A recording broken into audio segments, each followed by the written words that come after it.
no matter what brokerage it is, it has to be mindset. It's got to be in alliance with your goals and your values, your beliefs, that has to align. If it doesn't, then you need to find the one that does. And you need to find what clicks.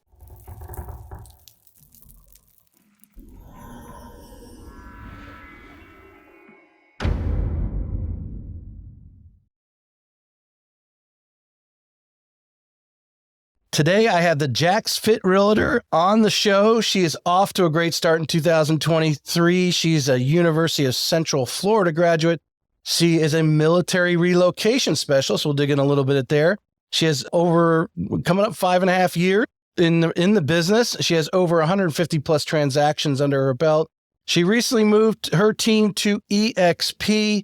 Let's welcome the owner leader of the JAX team of eXp Realty, Stacey Darnell, to the show. Thank you so much for having me. Thank you. I'm glad that you could come over this morning and even early, because most of them I say 10 o'clock and it's about 10:05 when they roll in, but that's standard procedure for real estate agents, isn't it? Yes. Yeah. Especially if it's not a showing or a listing appointment, I guess, from that standpoint. But Stacey, I really want to, we were talking pre-show, as I always prep everyone.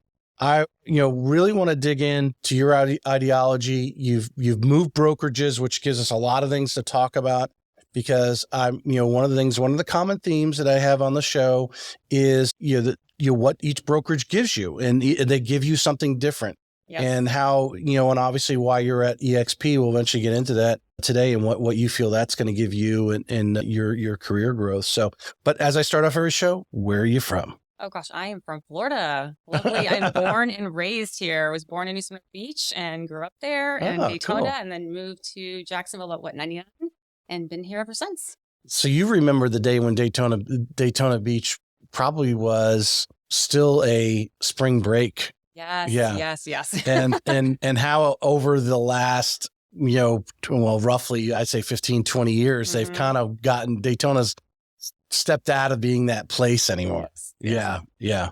As they are, as my age group over, it was actually when I graduated college in early 92, actually, by that time, it really was tapering off. I mean, people are still going there. Yes. And you were still hearing stories. And I remember going down there and driving up and down the strip, everybody checking each other out. Spring break, the races, bike week, all that good stuff. People hanging off the balconies, and stuff like that. And it was interesting, but yeah, it doesn't have that anymore. Bike week and the Daytona 500 are really its two holidays that are, if you want Daytona holidays anyway, from that standpoint. But so, you're a young person growing up. What are you envisioning as you go to UCF? Did you have, vision of what you wanted to do as a career? Because I imagine it wasn't real estate. Not real estate. I was actually headed in a completely different direction. More it was psychology and then nutrition. So it was a completely different field. So of course it helps me in real estate, but definitely was not something I was focused on. Right. At all. So, I mean, from a career path, I mean, when you graduate, what are you doing? Let's go kind of some of the things, because I guess I tell everyone, I go on everyone's LinkedIn. So there is this gap between graduating and starting real estate. Yes. So tell us a little bit of some of the things you did there. So I was a stay-at-home mom. Oh. I did work, and I did a lot of just community service items and things like that. And so I was basically kind of focused on my kids at that point and just doing things of that sort, just staying involved with my kids. So wasn't until I kind of went through divorce, which of course that's not fun. But going through that, I was like, okay, what am I really going to do? And like, I need to figure out what I'm gonna do and to support my kids. Right. And so that's where, people are like, hey, you should look at, real estate, flexibility and time. And I was like, but you think that's the case, right? Not so much. Isn't that like the number one desire, right? Flexibility. Yeah, everyone laughs about it. You just got all the time in the world. I'm like, sure. So I was like, okay, I thought about it. I'm like, well, it was interesting to me. I knew several people already in the field and, let's give it a try. Let's, so I take the test and I pass. I'm like, well, let's get into this. And I'm like, well, nothing what it's like, not as easy. Though, well, we're definitely going to dig into the, your shock there, but you are not, like I said, this is episode 142, over 130 top real estate agents. Many of the top ladies have been on, and that is one of the commonalities, and not for everyone, but has shown up, was at home, but then the divorce happens. and now you, or they were working, but it wasn't, obviously the primary income. And now you have to have your own primary income. You got to support your own household, let alone, your kids still in this situation. I mean, so what kind of things went through your mind when that started to present itself as like, you haven't worked, we couldn't fill out the application for a mortgage because the last 2 years you haven't worked, Right. type of thing. I have nonprofit work. I have other things, but that's, Yeah. You can't put that on paper. Yeah. Well, I mean, those are credible too, but I guess, obviously that shocked and everyone gets that cold chill that goes through us, that little adrenaline thing, like, oh my God, what am I going to do? Right. What are some different thoughts that you had, based on your experience of like, besides real estate, like what were some other things that you might have done? So I actually did work at Fidelity Financial for a little while. I'm actually in the mortgage department, which kind of, is funny. And so I've just done a lot of nonprofit work as well. I kind of organized a lot of drives and things like that and dealt with the corporate offices and things like that. So I kind of have a vast variety of experiences, but nothing specific to go into one specific field. Right. And so that was kind of a little difficult. Like, where am I going to go? What am I going to do? Well, now looking back, 5.5 years into real estate, I think, of course, it amazes me because we do have a lot of really young people entering the real estate field that are doing really well.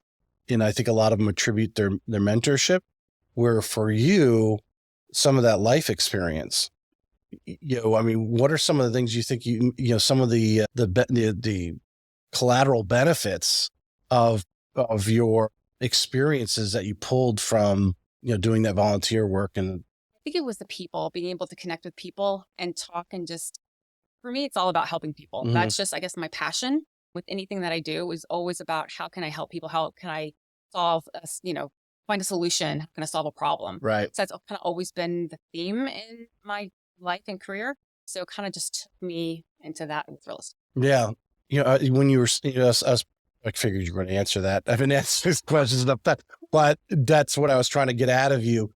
In being a volunteer versus being an employee, there's no like, hey, I'm trying to get a promotion out of this. I'm a volunteer. I'm here. Why not have fun? And obviously one of the attractions for people to volunteer is simply just to get out and meet people. Right. And I mean, in your, 5.5 years, how much of that, I mean, if you think back, and I don't know, I'm just hypothetically thinking, you probably went back in that sphere of people that you were creating through your volunteer work, say, hey, I'm now a realtor. Yeah, I did. I went back and just, again, I had connections that was already in real estate. So I went back to that and kind of went back, and I was heavy into church. Went back into that field, kind of, to pull on some of those resources as well. Just people around me. So let's dig into the shock and awe that you got, that you took the test. You eventually, your first brokerage was Keller Williams, yes, which is, a respectable, yes, especially for, new people. There's more training than any one person can handle there. Yes. But what was your choice on Keller Williams? Did you have some sort of relationship with someone there? How did you get hooked up there? So I interviewed brokerages, which I suggest everybody do. Find your perfect fit. Because, just because for me it was Keller Williams doesn't mean it's going to be that for everybody else. But I did. And for me, it's the broker. The broker really makes a difference. And it was Jen Henry. She was just phenomenal, made a great connection. And she just kind of helped me, guide me as to who I am and what do I want to do, and with life. And that's kind of what stuck. And the education for sure. Definitely. So from Jen, your conversation, obviously you got along, you had probably some commonalities there, what bonded you from that standpoint, like, oh, this is a cool person. But how important is like to find that broker, or it's not necessarily the broker themselves, but sometimes some of those top agents that are almost like your in-house coach, especially in that first 6 to 12 months, depending on what your learning curve is. Yes, I think that, to me, that's crucial. I think that's probably the most important thing you can do, is to find that person that can be that coach to you, where you can ask questions, you can go to, just because you take a test and you pass it, fantastic, but getting in is so completely different.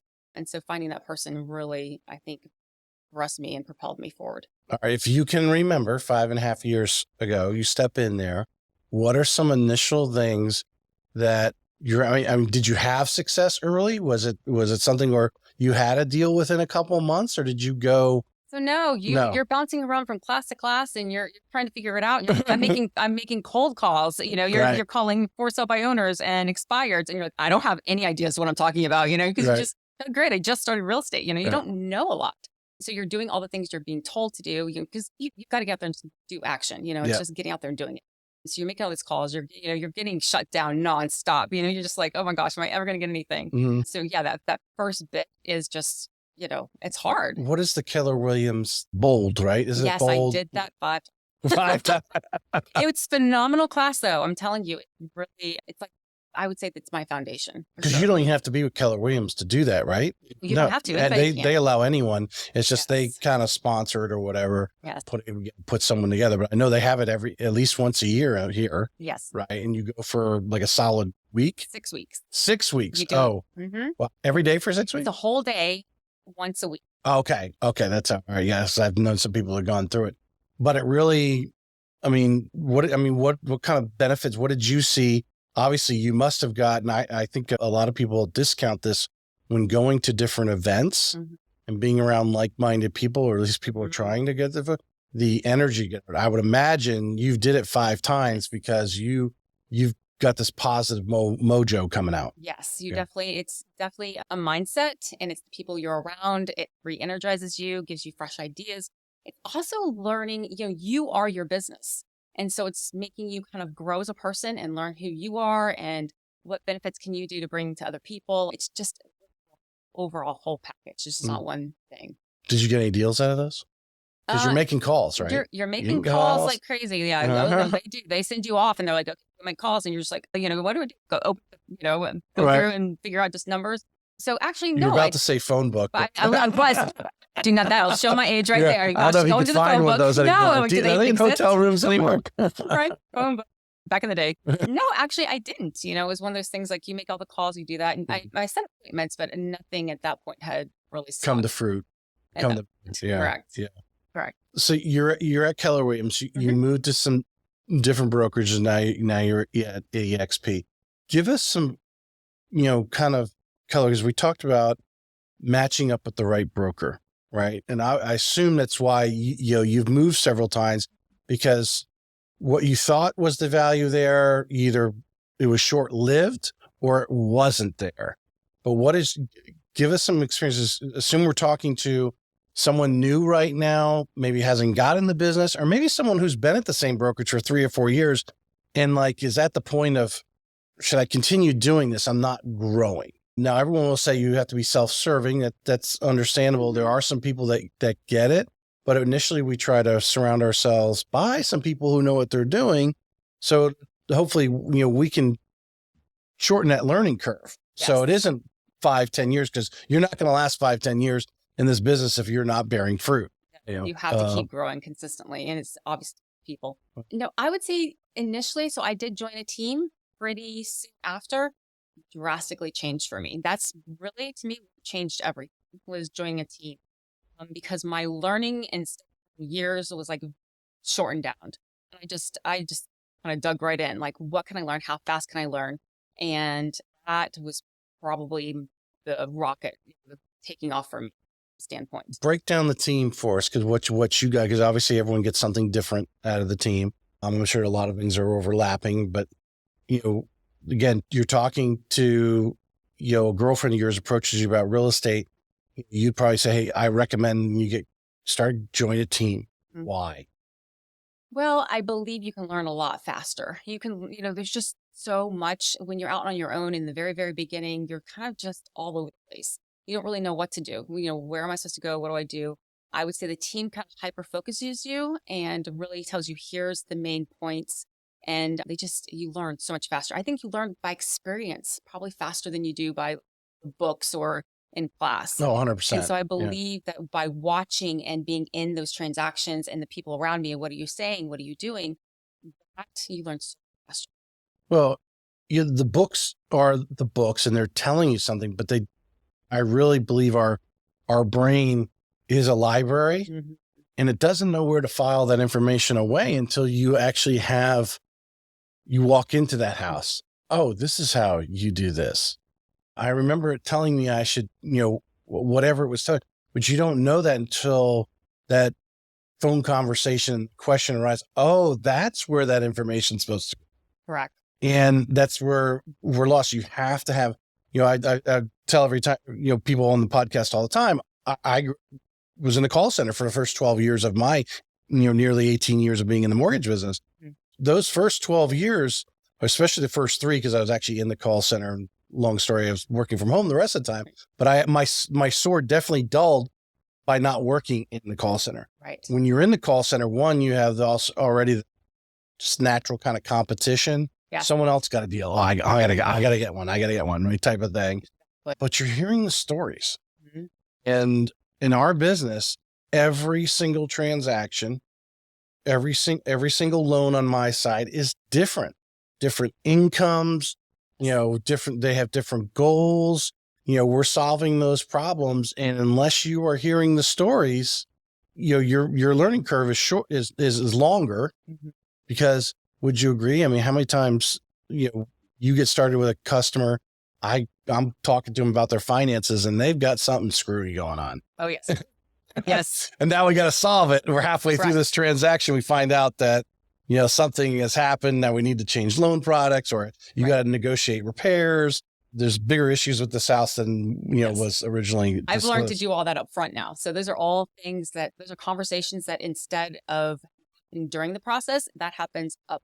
So I've learned to kind of hedge everything off front. I love that. Before I even get there. So that way I don't have these deals that fall apart.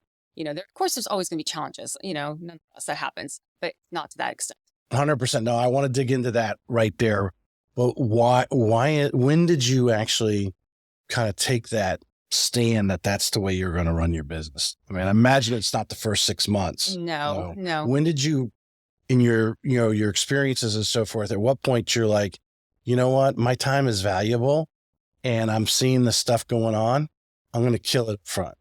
Yeah, I would say just that it was the beginning. I would say just going through the deals and realizing, and at one point I literally had my office in like the mortgage company, the loan officers. And I just surrounded myself and I said, I'm going to learn everything I need to know about insurance, about the loan process, because a loan is really what could completely fall apart, and that's a little crucial. If the right questions aren't asked up front, which is a good loan officer is doing that already from day one. But I do that now before they even get to the loan officer. So most times I know if they're qualified or not before they even get to them. I mean, I'm not qualified, I'm not licensed, but I at least know the right questions to ask to know ahead of time. And then that way I can hedge it off and I say, hey, to loan officer, okay, here's some things that might be going on. Definitely check, let me know. And they can very quickly, find out. But I'm definitely asking those questions. This is cool. I love this part right here. Because I think this is valuable lessons for anyone learning, whether you're new or you're 3 years into this business, whatever, to take command and control, because that's why they're hiring you. I just watched a video yesterday. I actually posted on the podcast Facebook page. NAR is under this lawsuit and they're suing them about why should the sellers have to pay the buyer's agent, right? And so forth. Okay. And so the whole thing is, why does someone you got to bring your value to the table? Yes, you do. You're being paid a nice, correct. You are doing a lot of work, but your value comes with taking that command. When that customer comes to you and says, hey, I need your help to buy a home or sell a home, you're in charge. So one thing, especially when I have coffee with very new agents, and sometimes agents have been sort of tinkling on it for a little while, they've got a few transactions, is they are very afraid. And they use the financial questions. They're afraid to ask them, but you're not really asking financial questions. You're asking I ask questions. You're asking,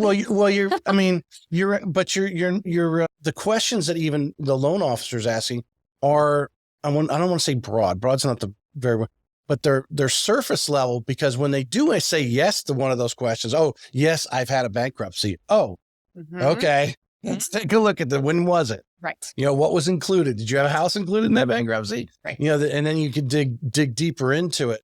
But just by having, I would imagine you've gotten, I'm going to assume, my wife hates when I assume, but I'm going to assume you just have a conversation with them. Yes. And in this conversation, like you and I are having, things come out. Yeah. So how do you set up that conversation? If you're teaching someone that's on your team how to have this upfront conversation to kind of expose any possible future, bombs going off. Correct. Walk us through that. Well, I start asking them, like, what are they looking for? What's their goals and the purpose, and searching for them if they're looking to buy. And from there, I'm like, hey, well, we just want to dig in. I just want to make sure that, I'm sending you houses that you're actually qualified for. I'm going to send you over to a loan officer to kind of look at those items. But I just have a few questions, have you is this your first home? Have you had a bankruptcy or foreclosure? Okay. Or it'd be, are you a 1099 or a W2? Oh gosh, you're 1099. Okay. How long have you had that?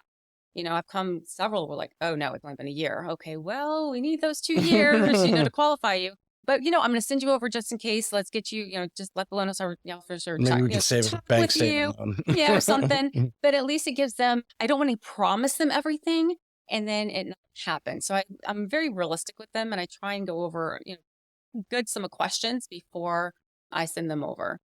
From your experience now, you've been, doing this, I imagine, for several years now, probably getting more bold, because I think there are people that don't do it because they're afraid to ask the questions, or it could be because they don't know what to do with the answer. So they don't ask the question that way. If they're given an answer, they don't know what to do, which I can understand that part too. But you were hanging around the loan officers over there. You're starting to see why it's understandable to hey, yeah, did they just start their 1099 3 months ago? Right. Or, I had a gentleman not too long ago, a month ago or so, application, and he, great paying job, sales guy, but he kept changing jobs every, 6 months. And then he had this real job where his employer's telling him, yeah, you can make 120,000. I said, well, how much is your base? He said 100. Well, no, he was paid a little bit during the training period, but after the training's over a month or two, boom, you're 100% commission, bro. So that ain't flying because, again, it was changed industries, still sales, but he changed industries, which not going to help us out.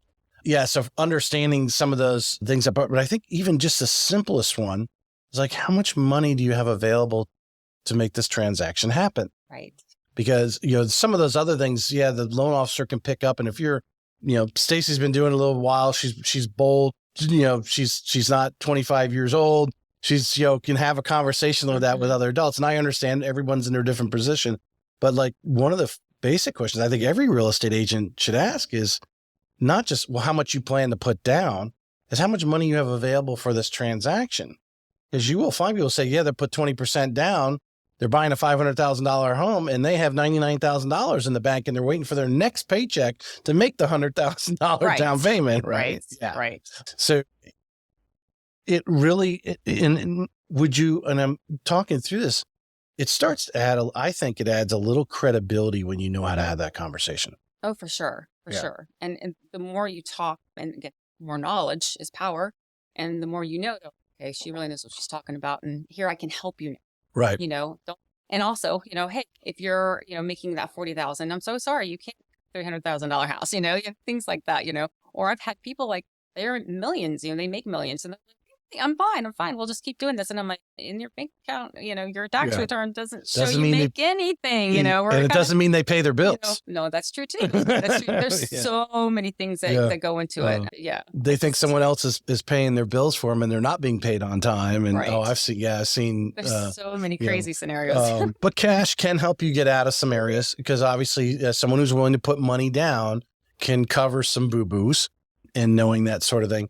Well, you were just talking there, another thought came to my head, and maybe it'll come back to me. I do this all the time because I didn't want to interrupt you in your conversation. But the credibility piece, I think, is important. Having, again, talking to over 130 top agents, and Lisa Pruitt just last week talking about, as I cut one of her reels out, talking about that credibility piece allows you to have the tough conversations with them later on. Maybe, maybe how it's do the initial offer, or maybe we got to repair and you got to have that tough conversation. Like, don't push it any further or make that repair. Or we're going to lose this deal type of thing. Yeah, exactly. Because I think the average agent's going through it and they're again afraid that, but if they just take some time, sit down with the loan officer, all of the loan officers are calling you all the time. You're doing deals. Right. Loan officers are calling you. Yes. Go and have coffee with them and ask them what are some questions, like you're saying, what happens if they're just with 1099 3 months ago? What can we do if they just got enough for the down payment? That's a common one. A lot of, I wouldn't say rookie agents, or just they didn't ask the question of how much money they had. And, they know, well, okay, they got FHA, they're going to do 3.5% down. But did you ask them about closing costs? Right. How are you going to structure that deal? I have had situations, unfortunately it doesn't happen a lot, where they wrote the deal up, didn't ask for any seller concessions. And then I'm like calling the agent going, where did they come up with the rest of Oh, no. there was no conversation of how much, they got the other part, we need some seller concessions to make this happen. Now you're going back, right? Don't want to do that. Yeah. You don't want to do that. Today you can kind of get away with it because the appraisal, at $5,000 or $6,000 on the appraisal, you might get it on most homes. Yeah. So you add that to the deal and then cut it back. Yes. You might get lucky. But there's been other times where, depending on where the market condition is.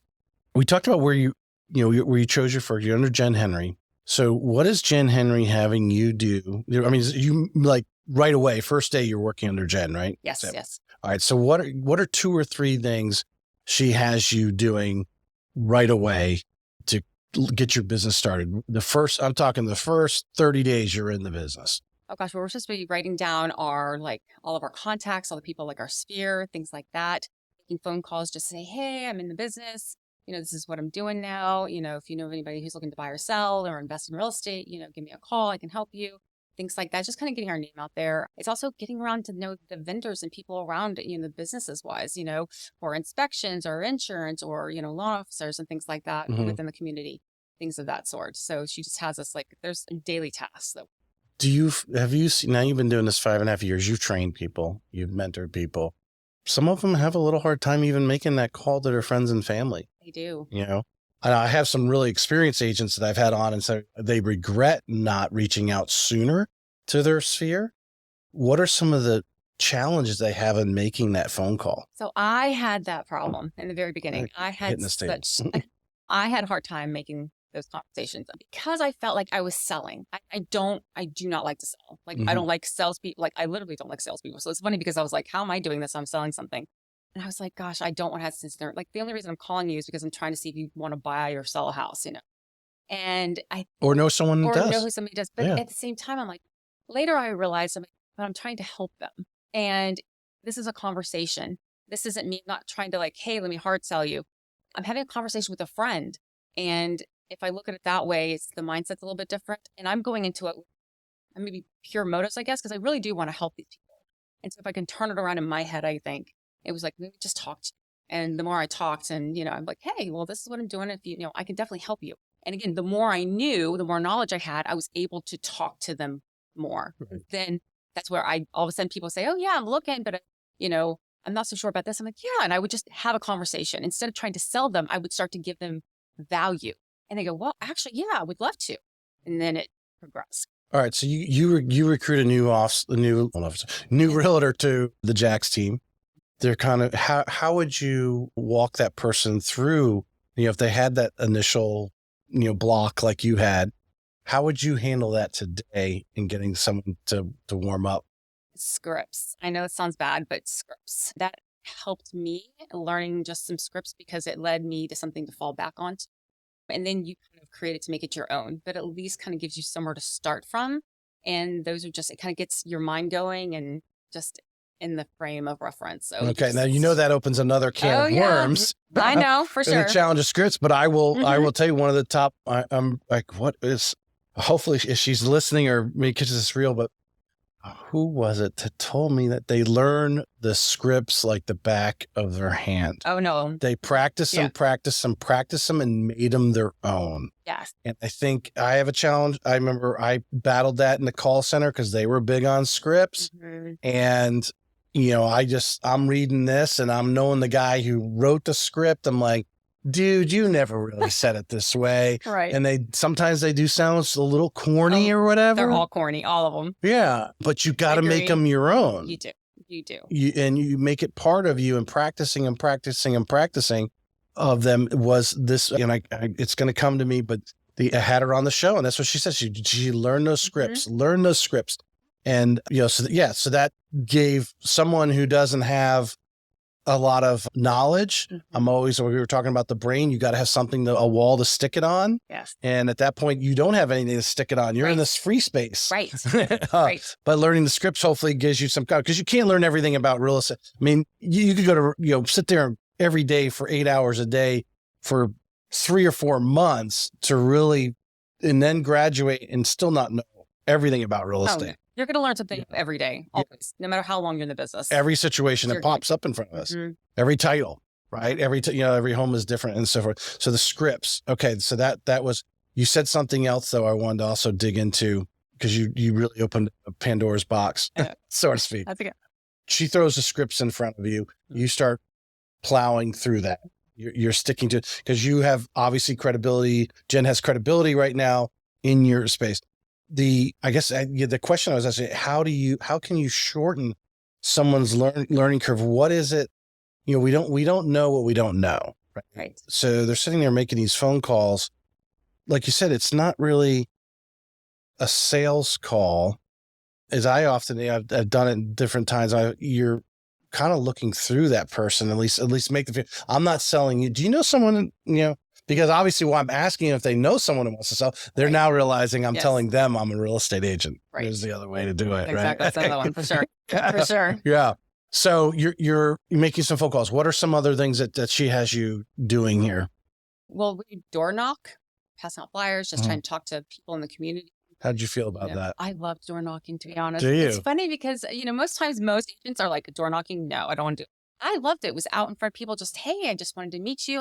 And it's a flyer that's just information. Right. It's about the neighborhood. It's not, I'm trying to buy or sell or anything. To me, it was like, I'm just providing you some value. Here's what's going on in your neighborhood. And so I would just pass them out and just talk to them. So would you just go out in the middle of the week and kind of blanket, or wasn't necessarily around an open house? You just... Correct. It's like a neighbor. I mean, I would pick a neighborhood. Right. And that would be what I would.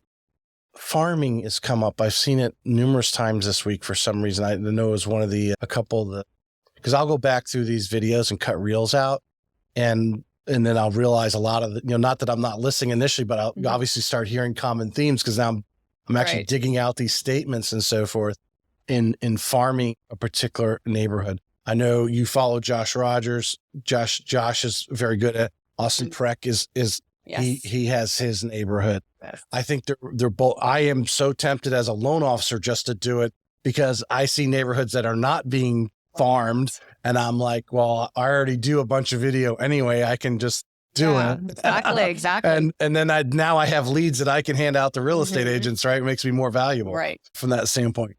How important, I mean, are you working any neighborhoods now, or do you coach it?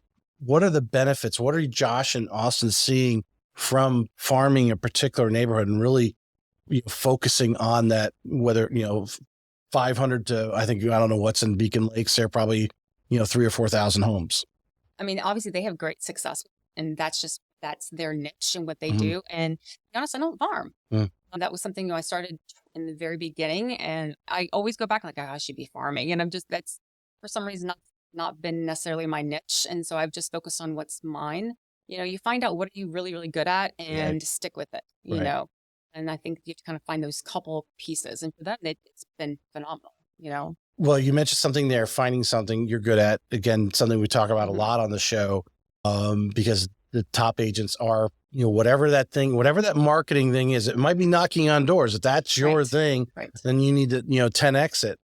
I imagine you find your niche through some trial and error. Talk about that path for you. What are some things that you did that I'd never, it works for John Smith over there, but it doesn't work for me. Yeah. I mean, I love the door knocking. I love the farming. That just never stuck. I would say what stuck for me was the one thing I was probably the worst at. It was making phone calls. I hated to make the phone calls, especially people I did not know. And being thrust into a team, it was like, here, make calls. And now you're answering and having to talk to a bunch of people you don't know and who don't know you. And now you've got to convince them that you're an amazing agent and, hey, pick me, kind of thing. I was like, no, I want to be like the best at this. I really want to do really well at this. And so I thrust in it and I just took it and ran with it. And it's just something that's just. Well, dig a little deeper. I mean, we talked about it a little bit. You mentioned scripts. So you made a decision that you were going to overcome this fear. Yes. But, it's really what it is. Yeah, The fear of, rejection or whatever.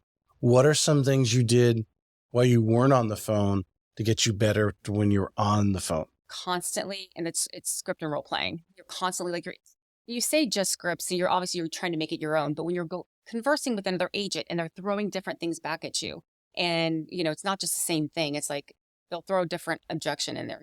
Oh, I have to figure out how to handle that one. That's a new question I haven't heard of, and so that kind of just made me a little bit better at what I did. Now, when you do it, you have enough transactions under your belt. Yes. You probably obviously don't need to practice nowhere near if you even practice anymore. Yeah, not too much. You're now probably anymore. you're the other person in the role playing, working there, because you've had enough conversations now. You've had enough transactions that any question they come at you, even if it was a question you've never heard before, you now know how to catch and redirect. Correct. To where it went. And that's the tip to everyone out there. There are some teams that's all they do. Some of the biggest production teams, they're phone.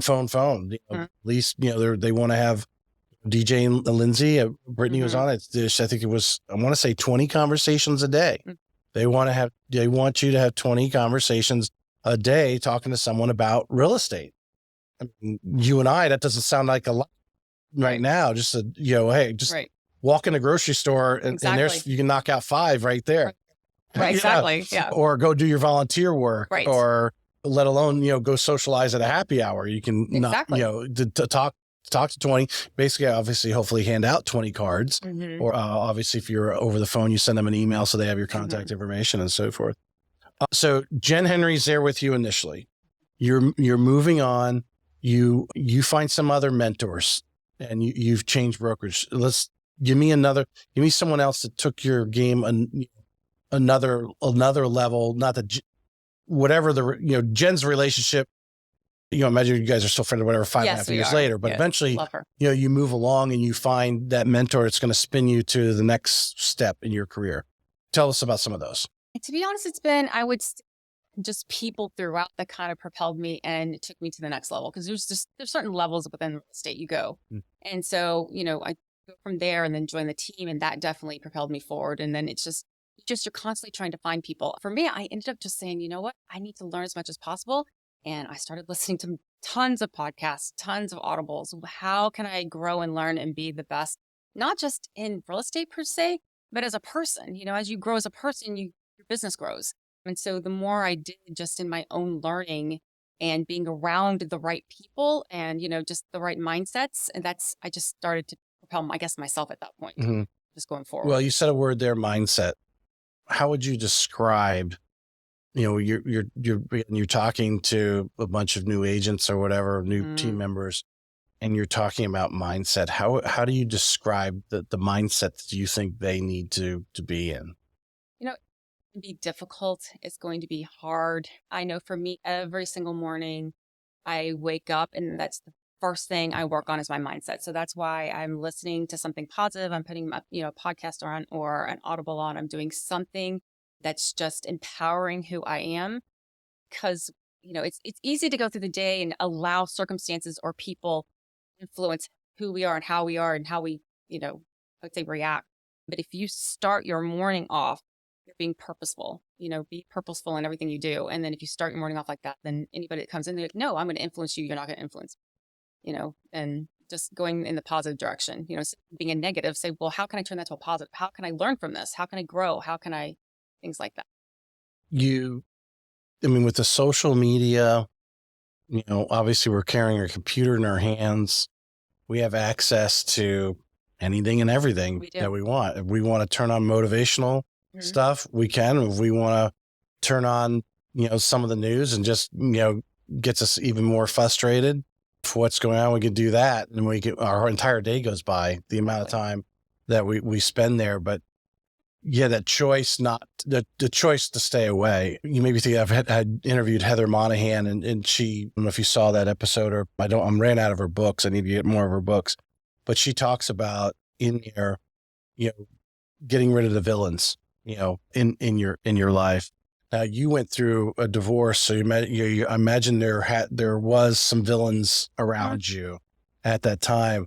Have you noticed yourself kind of, what did you do? I mean, to share with some of the other ladies that have been in your kind of same shoes, Yeah. which is that it's not uncommon in our business. As I said earlier, what did you do to get away from some of the villains in your life that were dragging you down? I mean, and that's, I have a hard time because I love people and I want to be nice to everybody, but then you have to realize like, well, you're in my life for maybe a season and maybe that season's over. Maybe because you're outgrowing them, it's time to move on.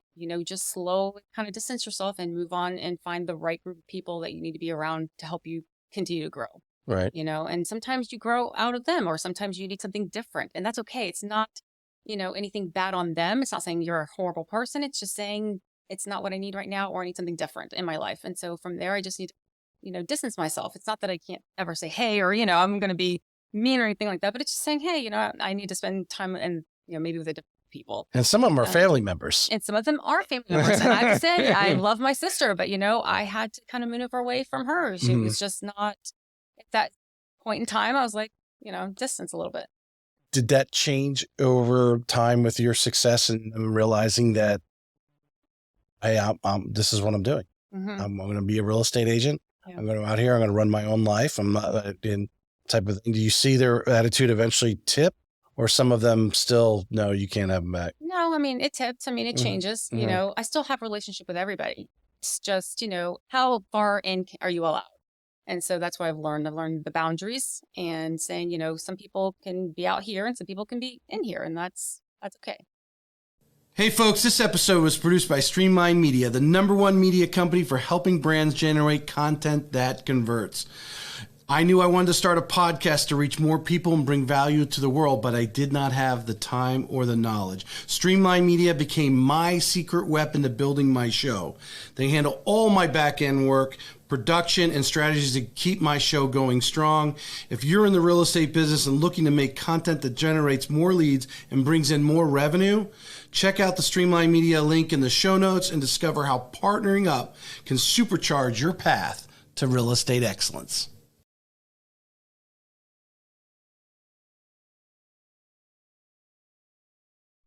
You've worked under several brokerages.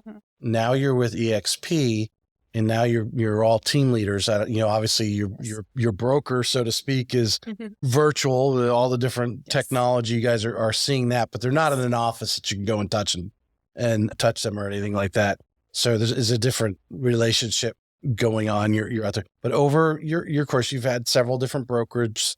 You've obviously interacted with other agents, no other agents and brokers. What are 2 or 3 things you think that makes a successful broker in the standard office situation? I know we're stepping out of eXp a little bit from that thing, or it might even be what makes a successful team lead. What are 2 or 3 things you think that really needs to be in the foundation of those, or are in the foundation of those successful people? Gosh, I think that's going to be different for everybody, but I think you have to find kind of your tribe.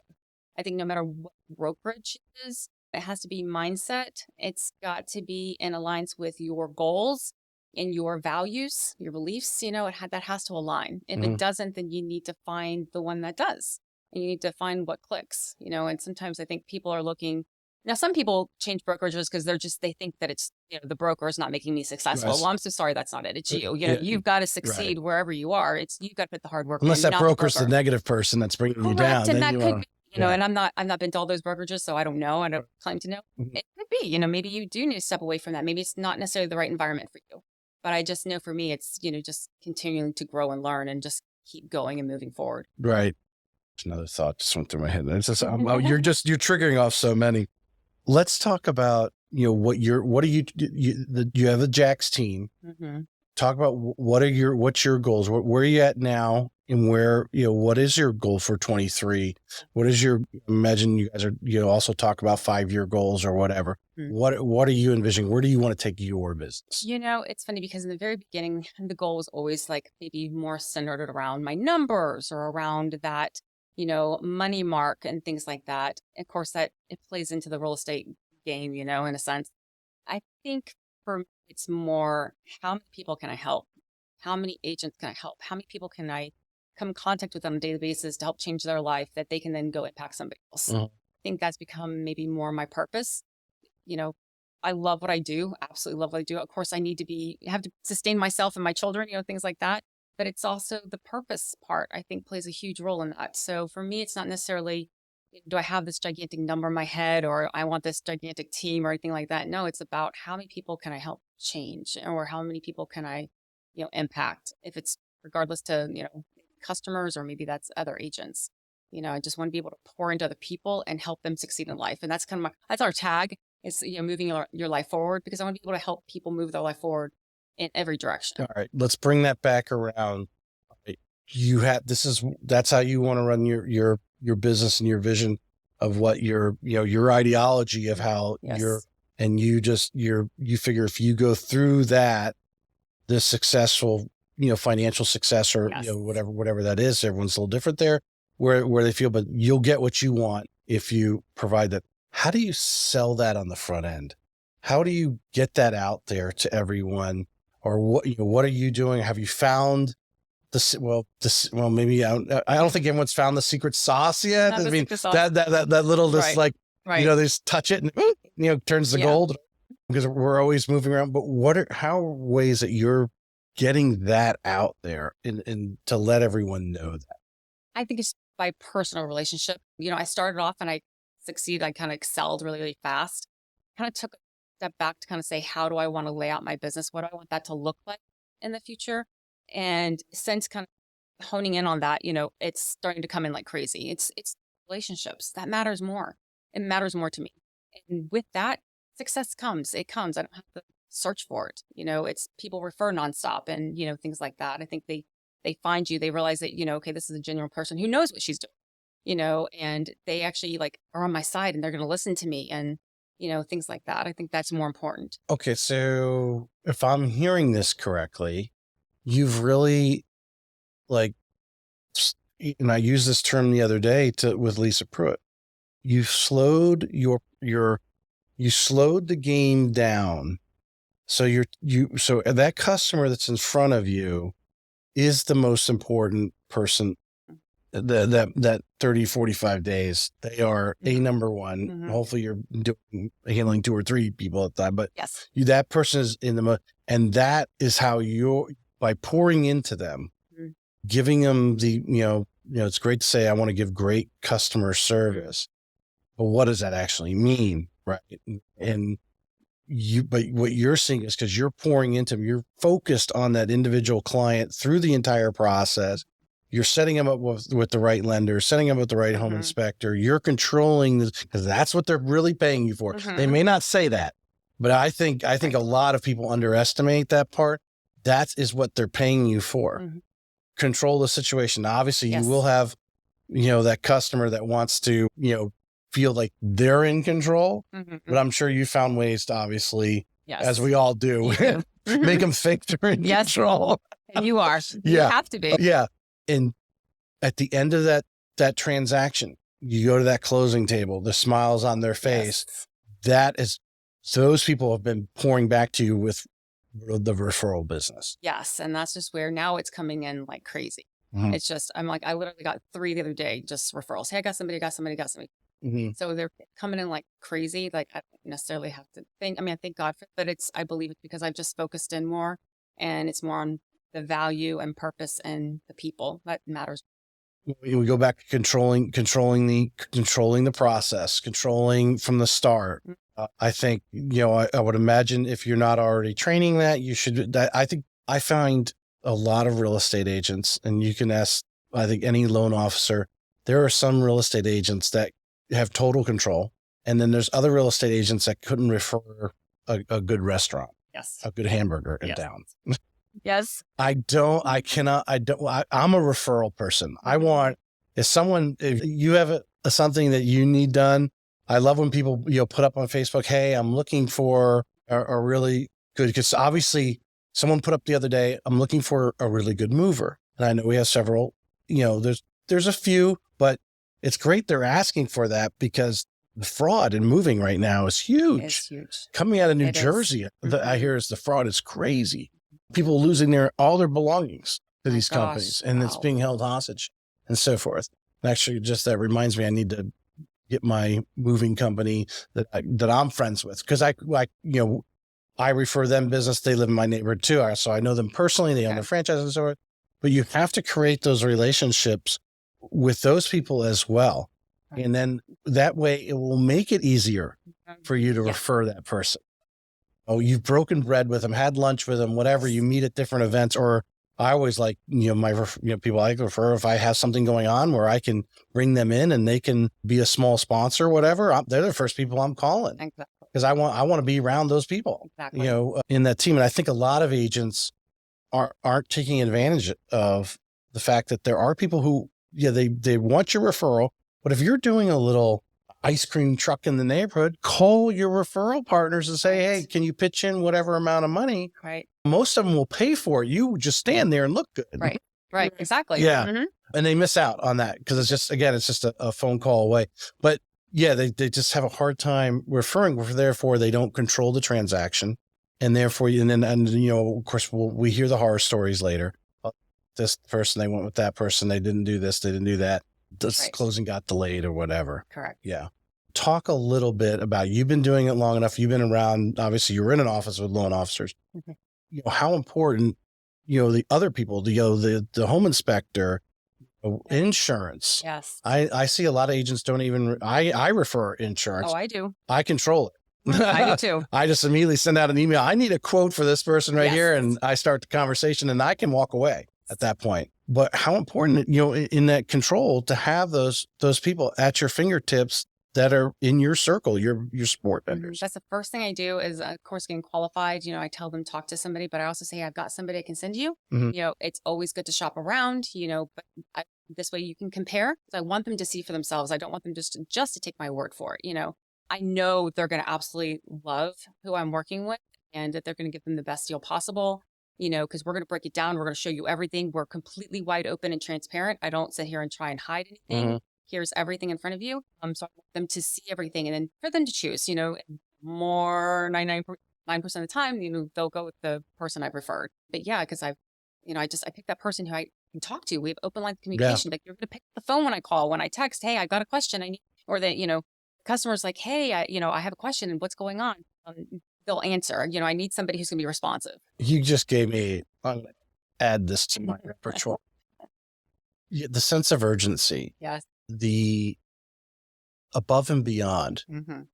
Yes. An agent who's regularly, any agent calls, most loan officers are going to jump.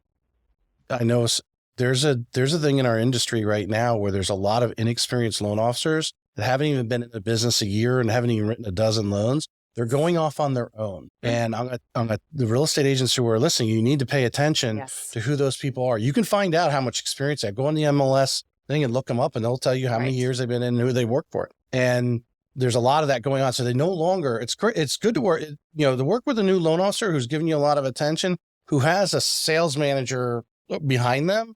Right. Great. And there's a few of those, but a lot of them are going off. I mean, I've had the biggest wholesaler in the country call me and ask me if I want to start my own brokerage by myself, just because that's what they're pushing now, because that's what the current market is. I could do it because I know people to call when I don't know the answer, because I don't know all the answers, but I also know what stinks and what doesn't stink. Right. And you don't want to be 3 weeks in the transaction and find out something stinks that they really should have known day one. Exactly. That type of thing. But where was going? But it's the sense of urgency, and I think the above and beyond service. You just calling some whatever at some because now with it's not new. Whenever your credit's pulled for a mortgage, it's sold off to all these guys, and now there's a lot of them out there. Right. A lot of these guys are working from home. They're actually buying these leads now. So you're going to get, some people say 20, I don't know, at least 10, if not more, random blind phone calls saying, I can give you a better rate. I can give you a better rate. It's like any product. The less you sell it for, the less service they can give you. Mm-hmm. And a lot of these guys are sitting there, they're processing their own loans, and I've got processors, some of the good companies, I brag about mine. They take that, they know more than I do. They really do. Because they're sitting out there at a desk all day long, dealing with 20 transactions a month or whatever, or more. But the above and beyond service, that's what you're giving. This loan officer is going to give you above and beyond service right from the get-go because I'm referring you. They want to please me. You're just right now, currently a random customer, but because I'm referring you, you're gold to them and they want to please me as a real estate agent. So they're going to go above and beyond for you so that you will tell me how great they were, and I think that's reality. And I think a lot of people miss that part of the conversation when they're referring a part of it. And the other thing I've been telling agents lately, stop this telling them you got to give them 3 people. I've talked to the top agents. Oh my gosh. I've talked to more top agents than anyone in town. And I will tell you right now, you discredit yourself. Yeah. Because when they ask you who's the best, give them the best. Now, this is what I always tell them as a loan officer. When you get the contract, which might be tomorrow, might be 3 weeks from now, 3 months, then it's time to make a couple other phone calls and ask them what kind of interest rate you're getting. If their interest rate's better than the one they're quoting you on the same day, simply send that loan estimate over to them and say, hey, this is what they're giving you. Because they could charge you There's for that. no manager in town. Yeah, a loan officer can only go so far. Their manager can take the pricing exception and take the loss or whatever the perceived loss in that and match to get the deal. Trust me, they want the deal. Right. So now you have the best interest rate and you have the best loan officer and everything's happy. Yes. That's how you get the best deal. Yeah. I say not just the interest rate because they can be charging you for that interest rate. So I'm like, okay, great. Where's the back end? Where's a whole loan estimate sheet? I'm like, that's what we need to see. Let's get that. Yes, exactly. Well, yeah. Trust me, I worked for 3 years with a builder's lender in town. I won't mention names. But the people that know me know there. But that was the thing. They were covering the closing costs. Right. So it's like, they never could beat the builder's deal. It's set up that way. They set it up that way. They do. So that you cannot, they really want to capture 100%. Correct. They were capturing on average 90+% of the finance deals, because they set it up it's set up that way. You can't beat it. So, all right, you're building the team. I assume you have a number of a goal. Do you have a goal this year? What are you doing from recruitment wise, or are you just doing it organically? Right now, it's just been more organic. Again, because I back and I kind of like laid my foundation. I should say the one thing I didn't have when I grew really fast was like a foundation. I was like, okay, great. If I have all these, leads and customers and things like that, how do I service them the best? Okay, fine. I can give them that service right that second. You get so busy though. You get super busy. I'm like, but how do I continue to service them? And I realized for me, the foundation wasn't quite what I wanted. Processes and systems. And it comes all down to that. And I didn't have that. I just kept growing. It was going so fast that I just could not keep up and didn't really build what I wanted to build. It would get to a point and spill over and then you had to start out. Because I was just so busy, and then I was like, wait a minute, because I really care about these people and I really want to make sure that they're doing well, and what's happening? Do you need to sell or buy again? Or do you, do you, interest rates change? Do you want to get that? Just things. Is there anything going on at the house? Do you need a recommendation for something? What's going on in life? Oh my gosh, you just had a baby, things like that. So I started realizing that, I was just so busy, go with the business, and I wanted to create that foundation. And so that's why I kind of built that foundation. So right now it's definitely growing organically. And, yes, there's some goals, but I really wanted to make sure I had that foundation set and to know that I can service them on a personal level going forward. Very common challenge. And I imagine, Josh has reached this level, but number one thing, when do you bring on, Knapp says you should bring on an assistant first. Because a lot of the things that you just rattled off to me were, the different follow-up, the different, whether you're sending out an email or a text or a card or whatever, those are not really income producing. Correct. Now, hopefully they're correct. You're chumming the water. Correct. Yeah. Yeah. You The mate chums the water. The captain doesn't chum the water. Correct. So where are you at there, and what challenges?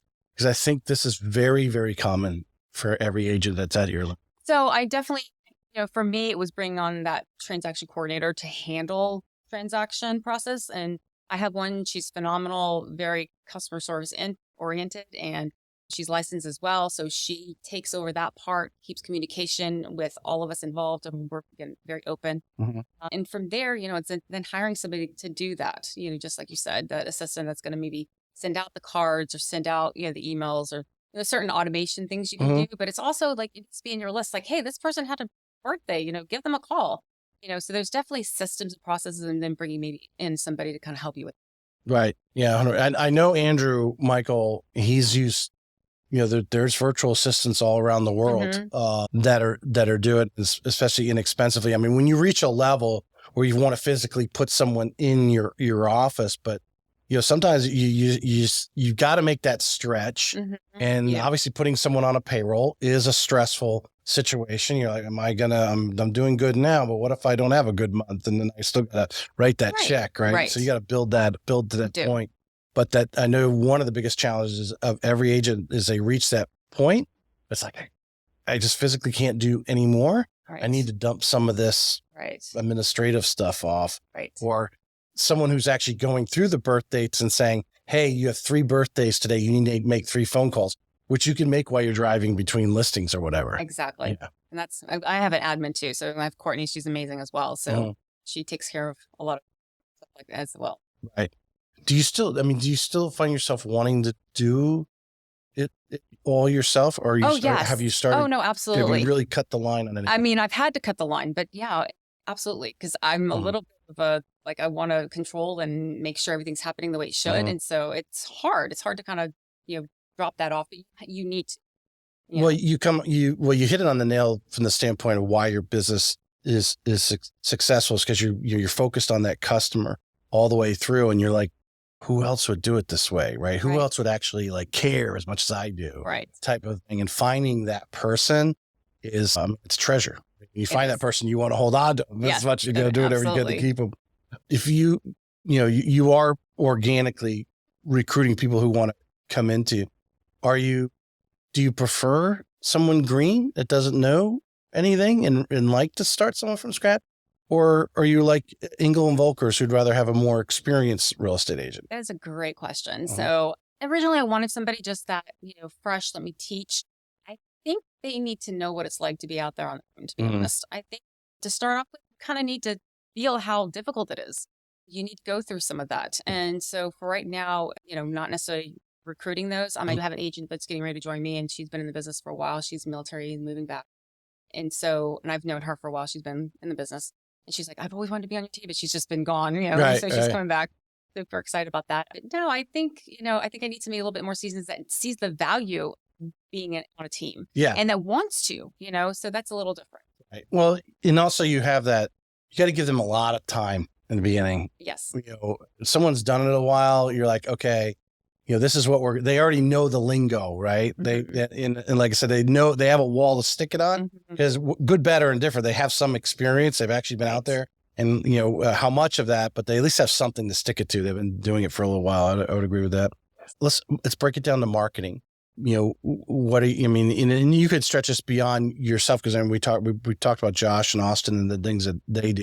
I know you guys over there in that whole circle of you guys are doing a lot of, I don't know if it's necessarily cutting edge, but you're doing a lot of stuff that a lot of other agents are doing. Obviously the amount of video that Josh and Austin, put out is, they're if they're not number 1, they're in the top 5, right? You put those guys in that, from that category. What do you feel are some standard, now that you have that client list, you got that referral. So you're staying, I was going to say milking them, but I'm going to say staying top of mind, because that's really what you're doing.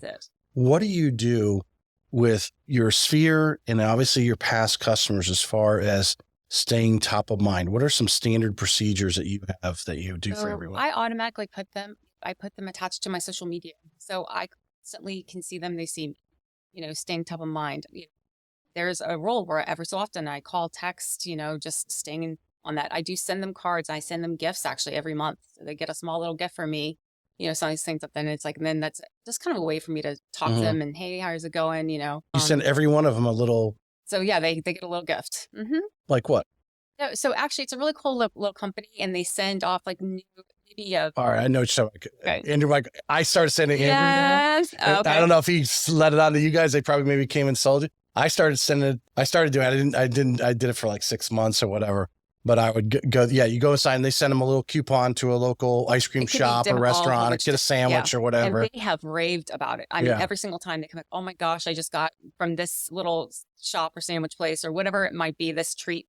Oh my gosh, I just absolutely, Yeah. I send cookies from a certain place for their birthdays, and they're like, oh my gosh, these are the most gigantic cookies. Mhm. They're like, oh my gosh, I absolutely love these things. But it's sending them things and keeping them in touch, and little events where you're actually getting together and, it's their families and things like that.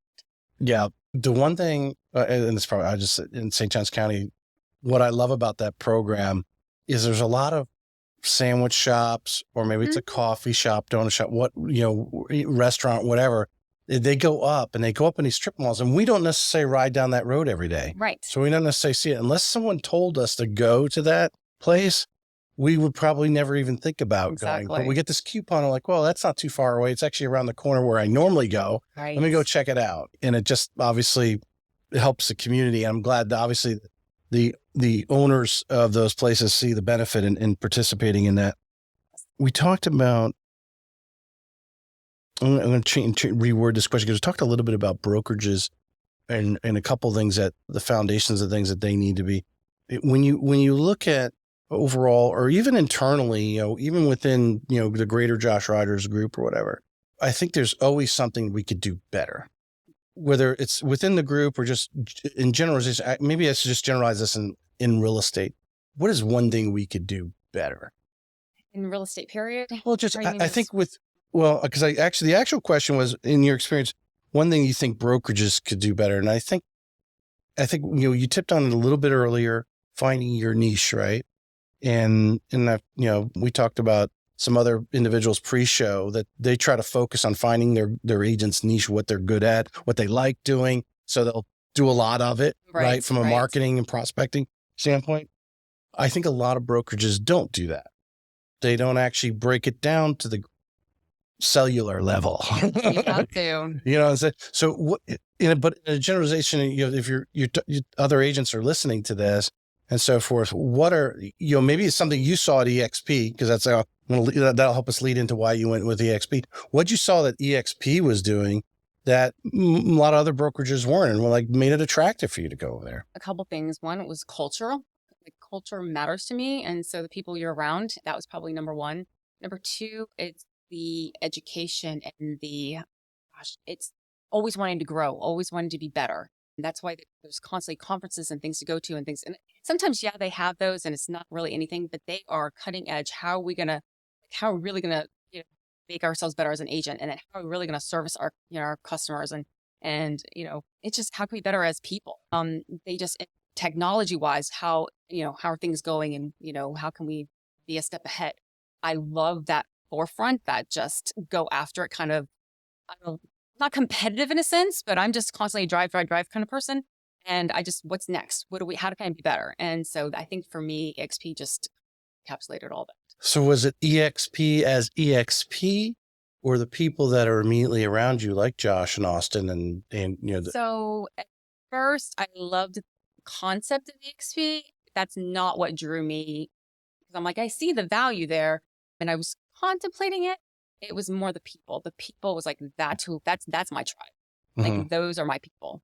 You knew that maybe if you didn't have your mindset set yet for the morning, and that positive that you were talking about earlier, that you could walk in the office and they would quickly help you get that mindset. We drive each other. We constantly, and I love that back and forth, that how can we drive each other? And we're just constantly oh, I have this, or, oh, what do you have? And they're just, it's not competitive. It's just that I'm going to help build you. And we're constantly doing that, nonstop. And I love that. Culture is a word that's used often. I think I'm going to challenge you to define it for me here for you, because it's different. The culture different. KW is different than the culture you're talking about on Josh. We're building on it. We've tipped a little bit on it. Yes. But I mean, to try to describe it to someone, if you had to write a 500-word essay, how should you do? So I would say the culture I was looking was God-centered and family, and I know KW has that as well, but I would say it's people focused. It's, you want to go make money, and obviously you're not in any business to not make money, but it's also, it's about the people, and it's just, the culture is just more positive. We're constantly driving and seeking to be better. And I think that's just overall, the encompassing. You have the there. What I'm sensing, what I'm reading through you between the lines is that whole group that you've surrounded yourself, and we've used their names several times already, but they give you a lot of confidence that even though they don't report to you in any way, but you guys have just, you're grouped together under the team eXp type thing with your own individual teams, but they have your back. And sometimes, would you agree, you go into real estate, you go into business, but in real estate, you are your own individual. Sometimes you feel like an individual. And I know some people have left eXp. I think it's one of the reasons, because obviously they weren't part of a group like this. Yes. They did feel, didn't connect, didn't get involved with that group that welcomed you in, so to speak. And, we're encouraging you, and, like any family, any team, they sense when you're down, and all of a sudden you're getting a phone call because you're just connecting, right? Because we're also a part of Clayton Gitz, which is up north, and his team is huge, and he's constantly doing the driving too. So again, we're just part of a bigger group. And it's, well, it's staying connected. I mean, there's big groups, but then, so I know anyone could say, well, the group got too big. Nope. You stay connected. What it is what I'm sensing is Clayton's here, but you got guys like Josh and Austin's personality and these other things, because you need those great leaders create other leaders. You could have a great leader as a huge organization, but because you get 3 levels down, that's as far as they grow, because there's not enough other leaders in there that are keeping the plate spinning. And there's lots of them, or they're constantly creating those leaders, and we're constantly, because it's something we all believe in. So it's something we all do naturally, So an agent considering coming to eXp, they're listening to this right now, experienced or inexperienced, because I know I imagine eXp has a structure for brand new people. There's coaching, definitely. Type of thing. But it goes back, we talked about pre-show, we brought up during the show, why you choose certain brokerages. And you have to go in and meet this group that you're talking about. Is how really it's going to make the difference of whether you're, one, if you even stay in it, because we know 80% of the agents aren't going to renew. 2 years, they're not renewing, and the type of thing, they fall out because they're not part of this group that makes them feel part of family. Some people need it. Now, there are some people that went through corporate America, they were leaders or whatever, they have life experience, and they go out and they totally understand the concept of selling real estate. But a stay-at-home mom, maybe someone that was just a 9-to-5 person, a school teacher, sometimes just because their experiences, they don't fully see it from 30,000 feet. They have to go and join a group. Maybe they go spin off on their own later, but to come in and join a group to really get their business going. And obviously we know there's people who's got their business going and they love it so much. They're sticking with the group, want to go off on their own. They love the synergy. Synergy. We're going to use that word synergy today. Yes. We'll finish with this question here, because everyone loves the market question, right? What's going on in the market right now? What is your mindset going in? We'll just start with listings and then we'll go to buyers. What is your mindset? What as a listing agent right now, today's market, the 1st of May, 2023, when you're going into that listing appointment, and you got someone that, hopefully you got the right house, and there are houses that are selling on the first weekend. Obviously I think that's every agent's goal, right? Exactly. First weekend, a handful of showings, get a couple offers, and close. We're already under contract on Monday. Yes. What is it taking right now in this marketplace? When you go in and talk to that seller and educating them, what are you telling them right now that this is how we need to do it? Setting expectations completely. You have to set expectations of where we're at. We're not in the market we were before. We're in a completely different market. So in order to sell your house quickly and efficiently, pricing matters versus the condition of your home. There's just so many things that, marketing goes into play. There's so much that goes into it. Yeah, I would say setting those expectations, before, you could just throw any number out there. And of course people were, paying it. No, that's not happening anymore. Don't be unrealistic with that price. Now we have to have those real conversations, and you've got to set that right up front. Pricing, you mentioned that. Yes. That's definitely the right.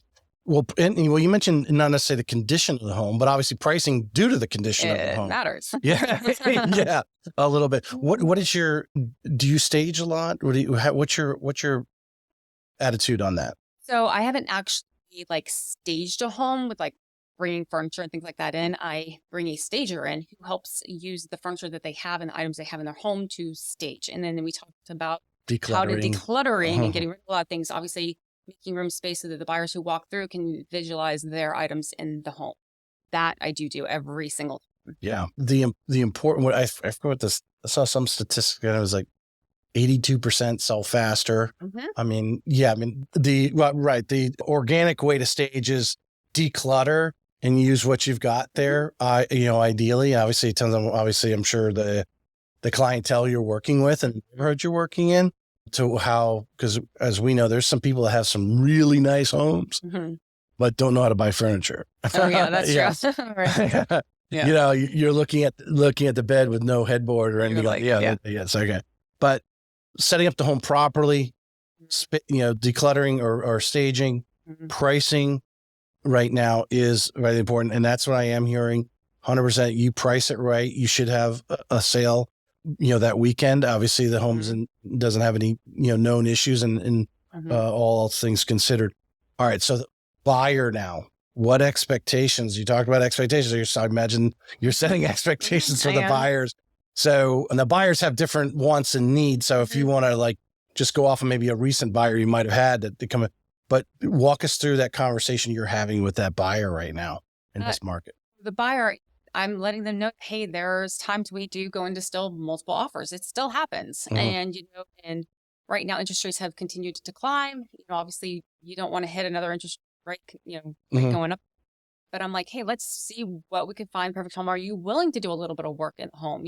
What if we find the perfect home and it just doesn't have, such and such? Are you willing to do that? Just kind of broadening their mind a little bit. If you're in that perfect area or if it's the right price for you. But I am setting them expectations for it. Most sellers are, doing closing costs, however, if you are in a bidding war, things like that, do you have that money that you can cover those closing costs, Right. What can we do to help make this deal? Just literally got somebody under contract. Actually, the last two here just recently, we were up against people. And it was like, we got them.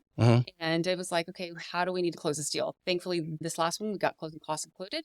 And it's a beautiful home. They'll have to do a little bit of work to it, but they're like, this is the perfect property in the perfect location, exactly what we wanted.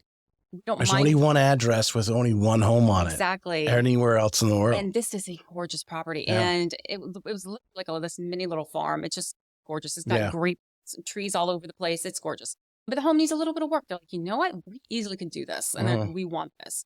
So again, it's setting expectations, I think, on both sides. Right. Being realistic. Don't overpromise. Let them know exactly where the market is, exactly what's going on, where in your price range, what can you get, and then how I can get very creative when it comes to deals, thankfully, because I do know enough the back end with the financing that I can get creative with those things. To either help the seller. I mean, on the seller side too, I'm like, hey, we got to look a lot when it comes to the buyers, So again, I think setting expectations is probably the biggest factor on both sides.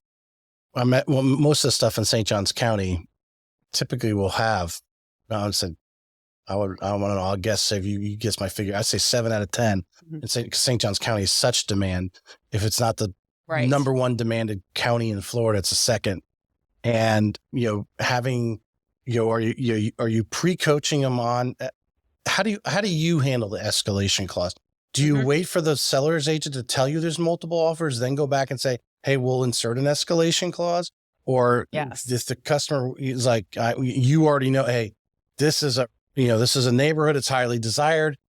This is not coming up.